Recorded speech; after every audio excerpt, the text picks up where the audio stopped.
오늘 우리에게 주시는 하나님의 말씀은 사도행전 15장 12절부터 21절까지입니다. 온 무리가 가만히 있어 바나바와 바울이 하나님께서 자기들로 말미암아 이방인 중에서 행하신 표적과 기사에 관하여 말하는 것을 듣더니 말을 마침에 야고보가 대답하여 이르되 형제들아 내 말을 들으라. 하나님이 처음으로 이방인 중에서 자기 이름을 위할 백성을 취하시려고 그들을 돌보신 것을 시므온이 말하였으니 선지자들의 말씀이 이와 일치하도다. 기록된 바 이후에 내가 돌아와서 다윗의 무너진 장막을 다시 지으며 또 그 허물어진 것을 다시 지어 일으키리니 이는 그 남은 사람들과 내 이름으로 일컬음을 받는 모든 이방인들로 주를 찾게 하려 함이라 하셨으니 즉 예로부터 이것을 알게 하시는 주의 말씀이라 함과 같으니라. 그러므로 내 의견에는 이방인 중에서 하나님께로 돌아오는 자들을 괴롭게 하지 말고 다만 우상의 더러운 것과 음행과 목매어 죽인 것과 피를 멀리하라고 편지하는 것이 옳으니 이는 예로부터 각 성에서 모세를 전하는 자가 있어 안식일마다 회당에서 그 글을 읽음이라 하더라. 아멘. 저희 교회가 설립한 양화진 문화원은 문화를 통한 세상과의 소통을 위해서 매주 목요일 밤마다 목요 강좌를 개설해 왔습니다. 그 일환으로 작년 1년 동안에는 지성과 영성의 만남이라는 타이틀로 매회 다른 주제를 놓고 이어령, 이재철 대담이 한 달에 한 번씩 열렸댔습니다. 그 이후에 우리 교계에서는 지성과 영성이라는 단어가 빈번하게 사용되고 있고 신학교 가운데에는 지성적 뒷받침을 위해서 인문학 붐이 일어나고 있는 신학교들도 있습니다. 그리스도인이 바르고 성숙한 신앙을 지니기 위해서는 반드시 지성과 영성이 겸비되어야 한다는 자각으로 인함입니다. 만약 하나님께서 감각의 대상이라면 우리는 하나님을 느끼기만 하면 됩니다. 만약 하나님께서 눈으로 볼 수 있는 형체를 지니신 분이시라면 우리는 그 하나님을 우리의 눈으로 뵙는 것만으로도 족합니다. 그러나 하나님께서는 눈에 보이는 형체를 갖지 아니하신 영이십니다. 보이지 않는 그 영이신 하나님과 관계를 맺기 위해서는 인간은 반드시 영성을 지녀야 합니다. 영성은 지금 현재 내 곁에 계신 하나님에 대한 깨어 있음이라고 말씀드린 적이 있습니다. 영성 훈련 프로그램을 수없이 거쳤다 해도 자기 삶의 현장에서 지금 자기 곁에 계시는 하나님에 대해 깨어 있지 못하다면 그 사람은 영성의 사람일 수 없습니다.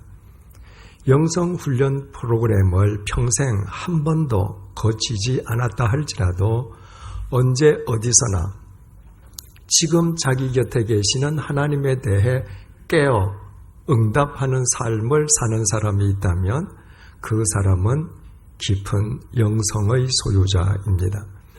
중요한 사실은 영이신 하나님께서는 또한 말씀, 로고스로 존재하신다는 것입니다. 따라서 말씀이신 그분의 로고스를 이해하기 위해서는 로고스이신 그분의 로직을 먼저 알아야 하는데 그 로직, 논리를 아는 데에 필요한 것이 바로 인간의 지성인 것입니다. 지성은 본래 인간의 것이 아닙니다. 하나님께서는 당신의 형상을 따라서 사람을 지으셨습니다. 하나님의 형상이란 하나님의 품성과 속성을 의미합니다. 하나님께서 당신의 형상을 따라 사람을 지으실 때 당신의 품성과 속성 속에 포함되어 있는 지성도 인간에게 주신 것입니다. 바로 그 지성의 토대 위에서 인간은 로고스이신 하나님의 말씀을 바르게 분별하고 이해할 수 있습니다. 예수님께서 마태복음 7장 3절을 통해서 이렇게 말씀하셨습니다. 어찌하여 형제의 눈 속에 있는 티는 보고 네 눈 속에 있는 들보는 깨닫지 못하느냐. 우리말 깨닫다라고 번역된 헬라어 동사 카타노에오는 지성으로 지각한다는 의미입니다. 그러므로 예수님의 말씀은 너희가 형제의 눈 속에 있는 작은 티끌을 볼 수 있다면 너희 눈 속에는 보다 더 큰 들보가 있을 수 있다는 사실을 어떻게 너희 지성으로 지각하지는 못하느냐는 꾸짖음이었던 것입니다. 예수님께서는 또 마태복음 6장 28절을 통해서 이렇게 말씀하셨습니다. 너희가 어찌하여 의복을 위하여 염려하느냐?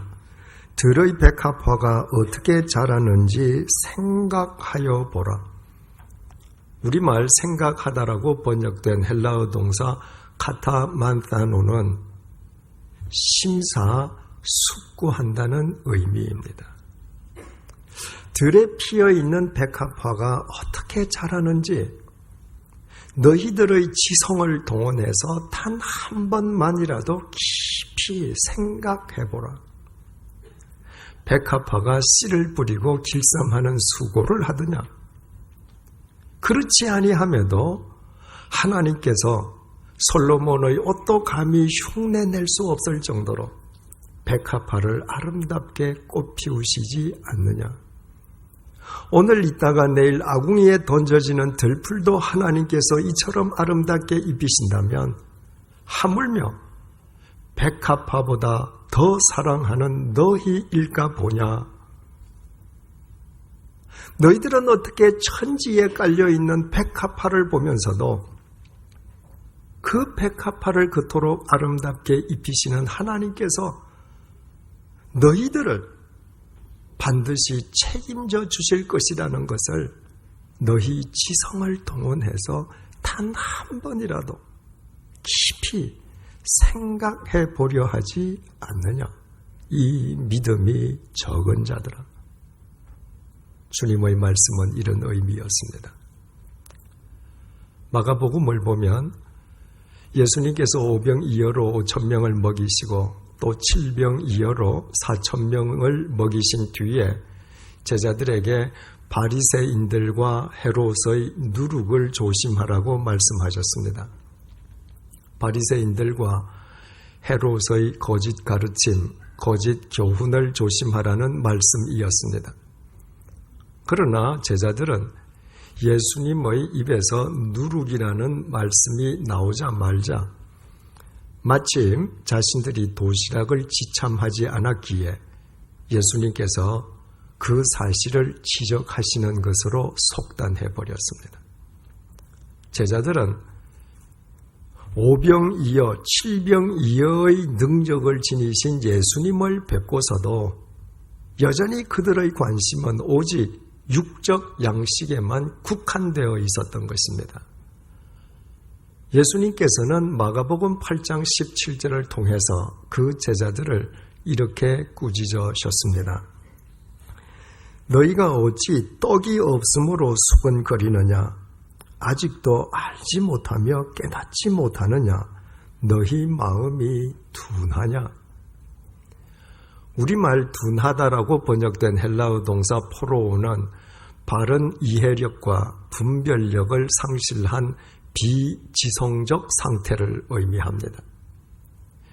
세계에서 가장 정확한 문법과 가장 풍부한 어휘를 지닌 언어로 공인받고 있는 프랑스어 성경은 너희 마음이 둔하냐? 이 구절의 원문을 이렇게 번역했습니다. 너희 지성이 꽉 막혔느냐? 조금이라도 지성적으로, 조금이라도 이성적으로만 생각하면 주님께서 말씀하신 누룩이 도시락을 뜻하지 아니함을 쉽게 알 수 있을 터인데 어떻게 너희들은 그렇게 하지 않느냐는 주님의 꾸짖음이었던 것입니다. 예수님께서 제자들에게 이처럼 지성의 역할을 강조하신 것은 영성과 지성은 구별되지 않기 때문입니다. 바른 영성은 반드시 바른 지성을 수반합니다. 영성은 지성을 통해서 인간의 삶 속에 구체화되고, 지성은 영성을 통해 바른 방향과 목적을 설정할 수 있게 됩니다. 지성을 상실한 영성은 인간을 미몽에 빠뜨리는 맹신에 불과하고, 영성을 상실한 지성은 도리어 인간을 해치는 흉기에 불과할 따름입니다. 그렇다면 바로 여기에 대단히 중요하고도 근본적인 질문이 제기됩니다. 바른 영성은 반드시 바른 지성을 수반한다면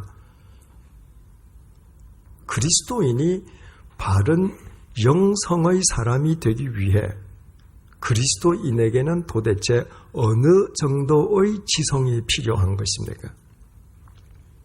어느 정도의 학력을 갖추어야 하고 어느 수준까지의 학위를 취득해야 되고 도대체 최소한 몇 권 이상의 책을 읽어야 바른 영성에 걸맞는 바른 지성이 될 수 있겠습니까?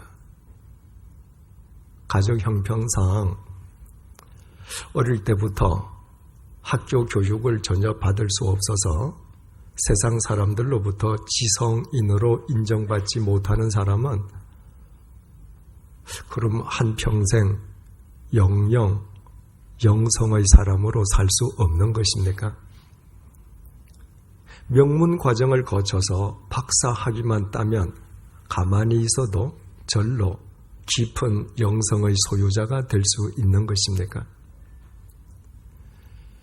2000년 전에 예수님께서 이스라엘 땅에 오셨을 때 이스라엘 땅에서 지중해만 건너면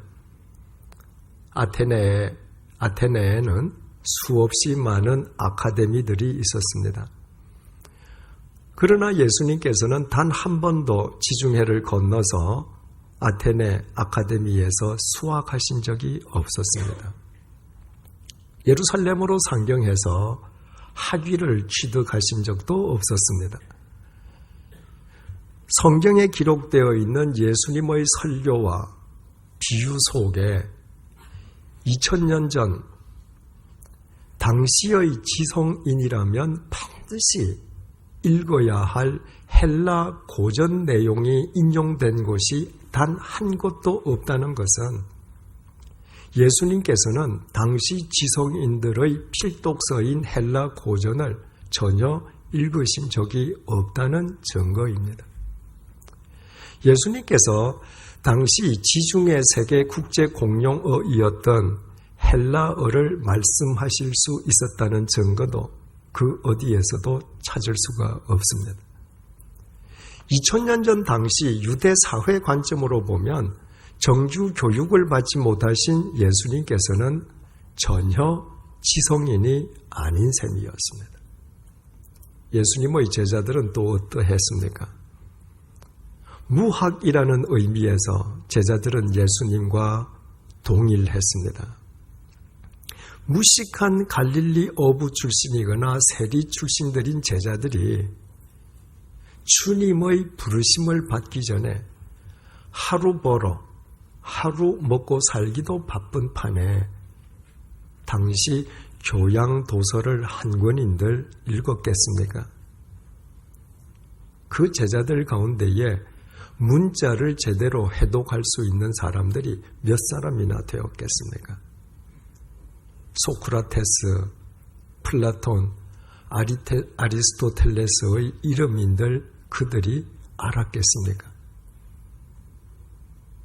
갈릴리 빈민들인 그들은 모두 무식꾼들이었습니다.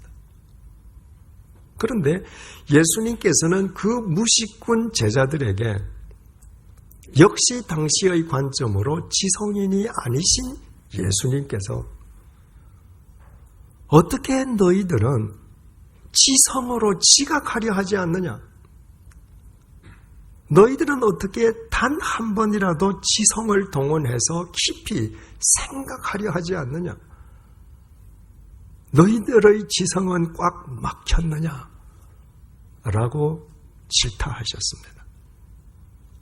따라서 우리는 예수님께서 제자들에게 요구하신 지성은 세상 사람들이 말하는 지성과 다른 지성이라는 사실을 확인하게 됩니다. 세상의 지성은 학력과 학위로만 인정받을 수 있습니다. 그것이 가능하기 위해서는 반드시 일정 양 이상의 필독서를 독파하지 않으면 안 됩니다.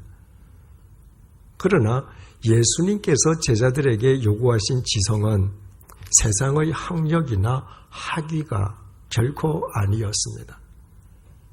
예수님께서 제자들에게 요구하신 지성은 건강한 상식이었습니다. 상식은 사람으로서 지녀야 할 일반적인 지식, 이해력, 판단력, 분별력을 뜻합니다. 하나님께서는 사람들에게 건강한 상식을 주셨습니다. 굳이 건강한 상식이라고 표현하는 것은 인간에 의해 왜곡된 그릇된 상식과 구별하기 위함입니다. 생각을 해보십시오. 다른 사람의 눈에 있는 작은 티끌을 볼 수 있다면 자기 눈 속에는 그보다 훨씬 더 큰 들보가 있을 수 있음을 지성으로 지각하는 데에 소정의 학력이 필요합니까? 그렇지 않습니다. 건강한 상식만 있으면 얼마든지 지각할 수 있습니다.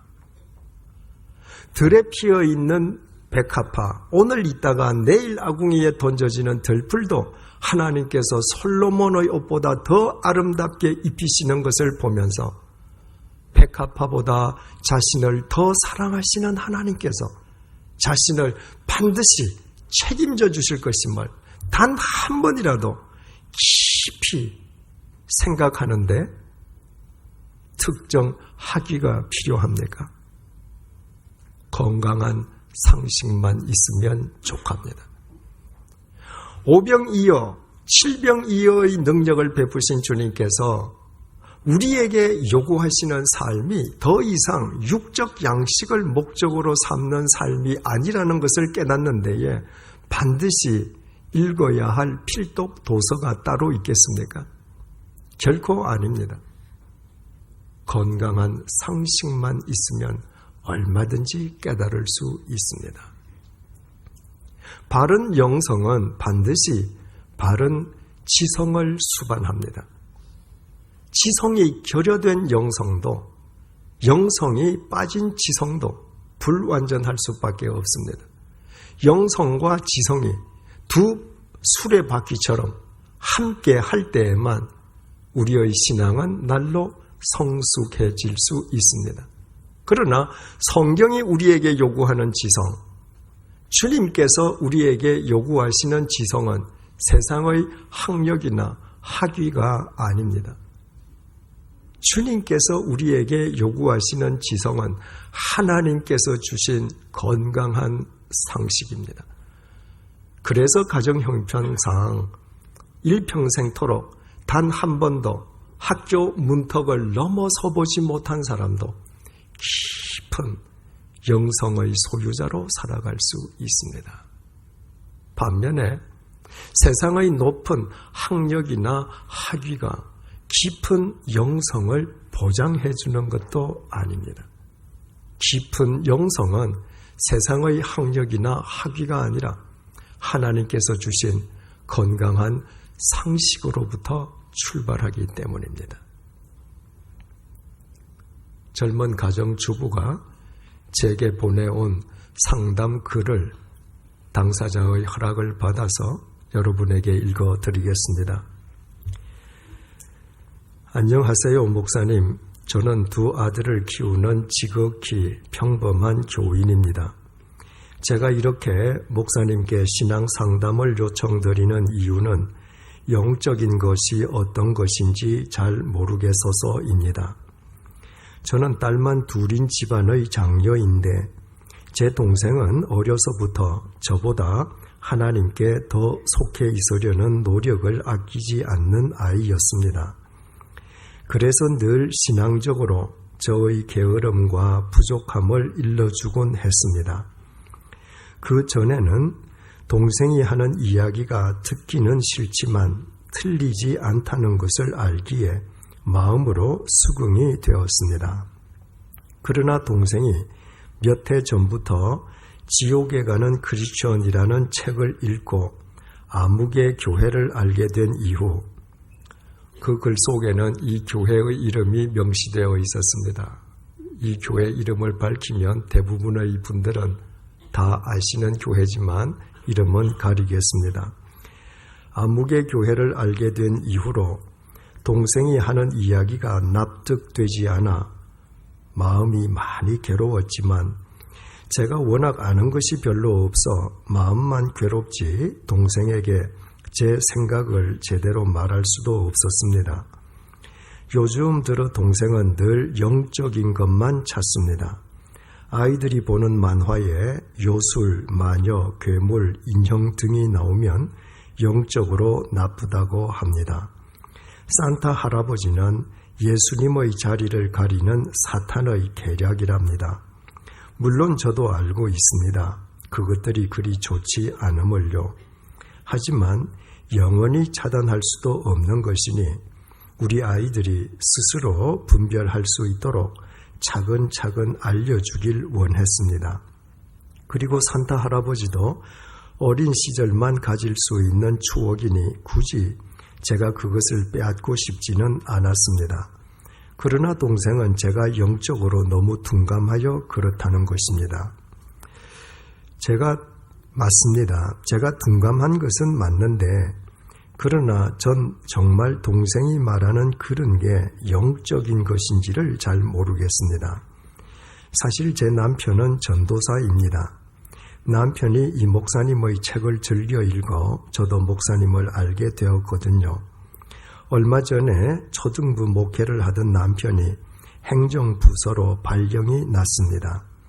저는 그것이 하나님의 선하신 뜻이라 생각했지만 동생은 그런 부서는 형부 목회에 도움이 되지 않는다며 속히 다른 부서로 발령나도록 기도하라면서 그런 것도 사모의 영적 능력이라고 닥달합니다.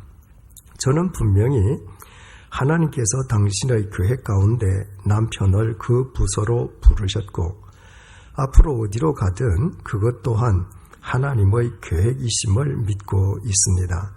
하지만 동생은 그런 제가 영적이지 않다고 합니다. 사실 저는 동생이 아니라 동생에게 그런 것이 영적이라고 가르치는 아무개 교회를 믿을 수가 없습니다. 이단인지 아닌지도 모르겠고 다른 교회와 목회자 비난이나 하고 동생 때문에 몇 번 인터넷 설교를 보았으나 언제나 비난 가득한 설교를 한 번도 끝까지 들을 수가 없었습니다. 하고 싶은 말은 많지만 이제 글을 마칠까 합니다. 목사님, 제 동생은 정말 영적인 건가요? 아무개 교회를 계속 다니게 그냥 놔두어도 되는 걸까요? 제가 어떻게 해야 하는 걸까요? 부족한 글을 끝까지 읽어주셔서 감사합니다. 여러분 생각은 어떻습니까? 이분의 동생이 정말 영적입니까? 만약 아니라면 그 이유가 무엇입니까? 만약 여러분이 이 상담 편지를 받았다면 어떻게 답변을 드리겠습니까? 저는 이런 요지로 답변해 드렸습니다.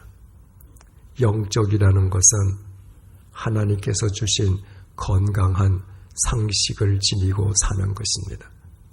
지금 동생분은 건강한 상식에 한참 못 미쳐 있습니다.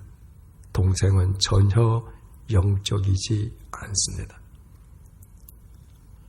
바른 영성을 추구하는 그리스도인이 하나님께서 주신 건강한 상식을 지니는 것이 얼마나 중요하냐 하면 지금 방금 확인한 것처럼 건강한 상식을 결여할 경우 세상 사람들은 말할 것도 없고 자기 가족이라 할지라도 감화를 시키기는커녕 도리어 가족으로부터도 불신당할 수밖에 없게 됩니다. 바른 영성을 추구하는 그리스도인이 하나님께서 주신 건강한 상식을 지키는 것은 주위 사람은 물론이요, 세상 사람과 소통할 수 있는 접촉점을 지니는 것을 의미합니다. 그래서 하나님께서 주신 건강한 상식을 지니고 있는 그리스도인이 자신의 영성을 세상으로 흘려보낼 수 있고 나아가 상식에 머물미 없이 상식을 초월하는 삶을 삶으로써 세상으로부터 신뢰받고 세상을 변화시키는 진정한 그리스도인으로 살 수 있게 됩니다. 바른 영성과 건강한 상식의 관계는 이처럼 밀접하고 중요합니다. 우리가 13주째 살펴보고 있는 제1회 예루살렘 공의회 주제는 주님을 영접한 이방인 그리스도인에 대한 할례 문제였습니다. 그리고 지난 시간에 확인한 것처럼 공의회 초대 의장이었던 야고보는 주님을 영접한 이방인 크리스천들을 더 이상 괴롭게 하지 말라는 최종 판결을 내렸습니다. 이미 예수 그리스도 안에서 하나님의 자녀로 구원받은 이방인 크리스천들에게 구원을 위한 필수적인 전제 조건으로 또다시 할례를 요구하는 것은 하나님의 자녀인 그들을 괴롭히는 범죄 행위임을 분명히 한 것입니다. 그리고 야고보 의장은 계속 이렇게 말했습니다. 20절에서 21절입니다. 다만 우상의 더러운 것과 음행과 목매어 죽인 것과 피를 멀리하라고 편지하는 것이 옳으니 이는 예로부터 각 성에서 모세를 전하는 자가 있어 안식일마다 회당에서 그 글을 읽음이라 하더라. 공의회의 주제는 이방인 크리스천에 대한 할례 문제였는데 공의회 의장이었던 야고보의 관심은 이방인 크리스천에게만 국한되어 있지 않고 유대인에게까지 확장되어 있었습니다. 2000년 전 이스라엘 땅은 말할 것도 없고 지중해 세계 어느 곳이든 유대인 회당이 있는 곳에서는 안식일마다 모세의 율법이 낭독되었습니다. 그래서 유대인이라면 어느 지역에 살든 상관없이 예외 없이 율법의 토대 위에서 공통적으로 혐오하는 것들이 있었습니다. 첫째가 우상의 더러운 것들. 다시 말씀드리면 이교 우상에게 제물로 바쳐진 음식을 먹는 행위였습니다. 두 번째가 음행이었습니다. 이교 우상을 섬기는 이교도들의 신전에는 신전 창기들이 있었습니다. 그래서 이교도들은 아무런 죄의식 없이 신의 이름으로 신전에서 창기들과 합법적으로 행음하는 짓을 저질렀습니다. 마지막으로 목매어 죽인 짐승을 먹거나 피를 통째로 마시는 행위였습니다. 목을 치지 않고 목을 매어 죽인 짐승의 경우에는 몸속의 피가 빠지지 않기에 그 짐승의 고기를 먹는 것은 짐승의 피를 함께 먹는 것을 뜻했습니다. 유대인들은 피를 생명으로 간주했기에 교살한 짐승의 고기를 먹거나 피를 통째로 마시는 것 자체를 혐오스럽게 생각했습니다. 유대인과 이방인의 전통과 관습과 사고방식이 완전히 다른 상황 속에서 주님을 영접한 이방인 크리스천들이 유대인 크리스천들이 혐오하는 행동을 거리낌 없이 행한다면 같은 기독교 공동체 내에서 이방인 크리스천들과 유대인 크리스천들은 물과 기름처럼 서로 융화될 수 없는 것은 불을 보듯 뻔한 일이었습니다. 그리고 그런 이방인 크리스천들이 활개친다면 교회가 교회 밖에 있는 주님을 영접하지 아니한 유대인들을 예수 그리스도의 교회 안으로 인도해 드린다는 것은 사실상 불가능한 일이었습니다. 그와 같은 이방인 크리스찬들이 있는 한 교회는 세상 밖 사람들과 소통하는 접촉점을 지니는 보편적인 교회가 될 수는 더더욱 없을 것이었습니다. 그래서 공의회 의장이었던 야고보 사도는 이방인 크리스찬들에게 유대인이 혐오하는 행위를 삼가해 줄 것을 요청하는 편지를 안디옥 교회를 비롯한 이방인 교회에 보내도록 했습니다. 이방인 크리스천과 유대인 크리스천들이 기독교회 내에서 서로 주님 안에서 한 몸으로 융화되게 할 뿐만 아니라 세상 밖 믿지 않는 사람들과도 소통할 수 있는 접촉점을 가질 수 있도록 하나님께서 주신 건강한 상식을 지녀주기를 촉구한 것이었습니다. 우리가 이따금씩 강목을 들고 서로 싸우는 승려들을 보고 한심하게 생각하는 것은 우리는 불경 내용은 모르지만 그분들의 행동이 승려라면 적어도 이렇게 살아야 한다는 우리의 상식에 한참 못 미치기 때문입니다. 우리가 불교 신자가 아님에도 불구하고 성철 스님이나 법정 스님을 존경하는 까닭은 당신들이 응당 누릴 수 있는 종교적 기득권과 권리를 미련 없이 포기하고 당신들이 옳다고 믿는 바를 위해서 고고하게 살았던 그분들의 한평생이 우리의 상식을 초월하기 때문입니다. 그렇다면 우리는 오늘날 이 땅의 교회가 왜 세상으로부터 비난과 모독의 대상으로 전락했는지 그 해답을 알 수 있습니다. 이 땅의 교회가 아니 이 땅의 교회를 이루고 있는 우리 자신들이 상식에도 못 미치는 삶을 살아왔기 때문입니다. 오늘 이 땅의 교회에서 일어나고 있는 낯뜨거운 사건들을 보십시오. 상식에 못 미쳐도 한참 못 미치지 않습니까?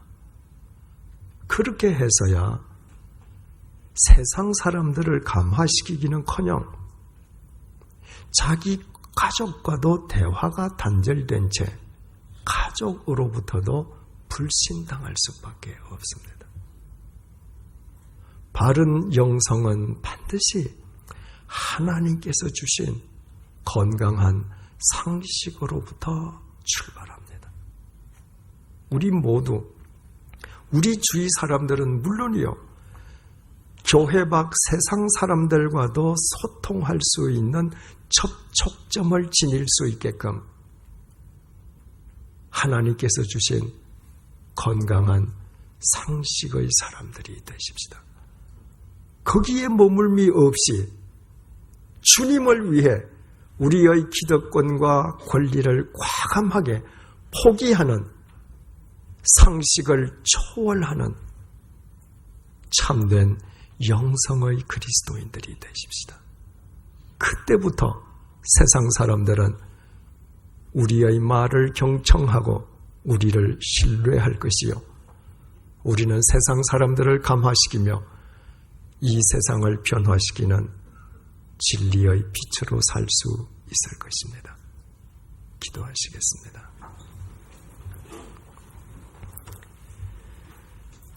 내가 하나님을 믿는다면서도 그동안 주위 사람들과는 말할 것도 없고 내 가족과도 대화가 통하지 않았던 것은 내가 상식에 못 미치는 삶을 살았기 때문임을 고백합니다. 내가 아무리 복음을 전해도 사람들이 감화를 받기는커녕 내 말에 도리어 귀를 막았던 것도 내가 상식을 결여해왔기 때문임을 자복합니다. 이 땅의 교회가 비난과 모욕의 대상으로 전락한 것 역시 교회를 이루고 있는 나의 삶이 상식에 못 미쳐도 한참 못 미쳤기 때문임을 회개합니다. 주님의 자비로우심으로 용서해 주시기를 간구드립니다. 바른 영성의 삶은 건강한 상식으로부터 출발함을 잊지 않으므로 세상과 소통하는 접촉점을 상실하지 않도록 도와주십시오. 그러나 상식의 삶에 안주하지 않고 주님을 위해 내 자신의 기득권과 권리를 기꺼이 포기할 줄 아는 상식을 초월하는 참된 영성의 그리스도인이 되게 해 주십시오. 그리하여 살아생전 가족과 주위 사람들은 말할 것도 없고 만나는 세상 사람들을 주님의 말씀으로 감화시키며 주님 부르시는 날까지 이 어두운 세상 밝히는 빛으로 살아가는 기쁨을 우리 모두 다 함께 누리게 해 주십시오. 예수님의 이름으로 기도드립니다. 아멘.